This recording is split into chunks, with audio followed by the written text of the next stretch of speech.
A warm welcome to the newsroom. I am Fidelia Aguncha. The Lagos State Police Command have rescued 15 people from an illegal spiritual healing center at the Isheri Osun area of Ijegun, Lagos State. The center, called Blessings of Goodness Healing Church, is said to have harbored about 20 victims, some of whom have been in chains since 2014. The victims are between ages of 19 and 50, and some of them were brought there by their families. Meanwhile, operatives of the Kaduna State Police Command have rescued 8 kidnapped victims, including a teenager, during an operation in Chikun and Igabi local government areas of the state. During the operation, the security operatives arrested a suspected notorious kidnapper, one Ibrahim Mustafa. Spokesperson for the force, Yakubu Sabo, says the raid followed credible intelligence from members of the community. Chief of Army Staff Major General Tukur Buratai says President Muhammadu Buhari approved controversial military exercise Operation Positive Identification, scheduled to commence on Friday. Buratai said this on Thursday when he appeared before the House of Representatives Committee investigating the operation.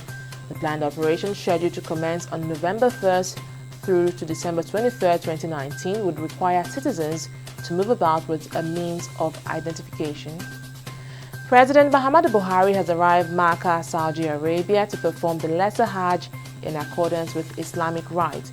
Buhari departed Riyadh for Makkah at the end of the 3-day Future Investment Initiative, which began on Wednesday. The Nigerian president will on Saturday, November 2nd, proceed to the United Kingdom on a private visit and is expected to return back to Nigeria on November 17th.